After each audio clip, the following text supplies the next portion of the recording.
Estamos de volta com Visão CNN para te dizer que o presidente Lula convocou ministros para 2 reuniões sobre desastres naturais. A primeira vai discutir ações de socorro para famílias atingidas pela chuva no litoral de São Paulo. Juliana Lopes tem informações ao vivo do Palácio do Planalto. Ju, boa tarde para você.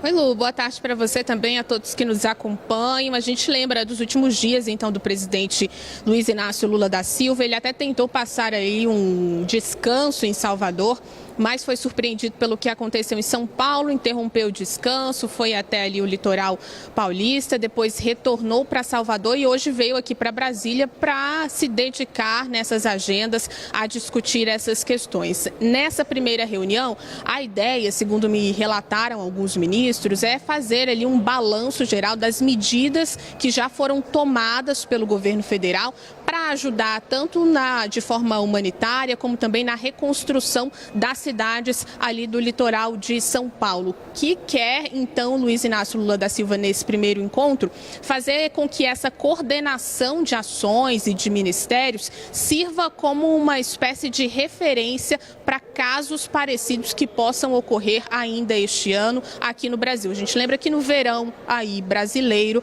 esses desastres acontecem não só em São Paulo, no Nordeste, Minas Gerais. E a ideia é ter uma referência, um exemplo a ser seguido para medidas que possam ser liberadas pelo governo federal.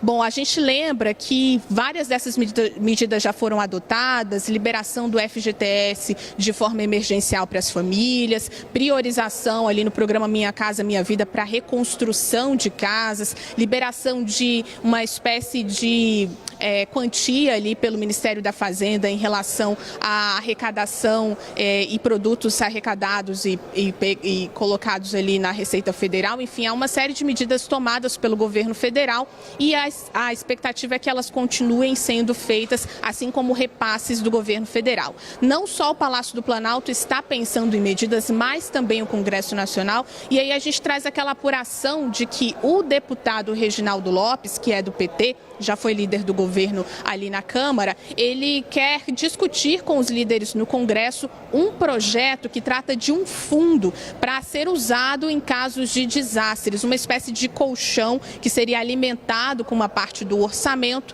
para ser utilizado em caso de desastres como esse de São Paulo. A ideia é ter aí cerca de 20 bilhões de reais anualmente que possam ser utilizados para ações emergenciais. O que o Reginaldo contou para a gente hoje aqui na CNN, que vai levar essa ideia para uma reunião de líderes, porque esse projeto já está em tramitação no Congresso Nacional e espera aprovar e ter apoio, inclusive, para aprovar um requerimento de urgência para acelerar a votação desse projeto, que ficou parado ali no Congresso Nacional desde março do ano passado, quando se passou a discutir, depois de desastres em vários estados, a necessidade de um fundo como esse. A gente lembra que projetos como esse já tramitam no Congresso há bastante tempo, ganham relevância quando esses desastres e essas tragédias acontecem, mas acabam perdendo fôlego aí, perdendo as discussões ao longo dos meses. O que eles querem é retomar, então, essa discussão que, inclusive, já tem apoio do presidente da Câmara, Arthur Lira. A gente fica de olho nas reuniões aqui no Palácio do Planalto e também nessa possibilidade de votação de um requerimento de urgência lá no Congresso Nacional. Só para finalizar, a primeira reunião de Lula hoje é sobre a situação de São Paulo e a segunda, a situação da estiagem no Rio Grande do Sul. Luciana.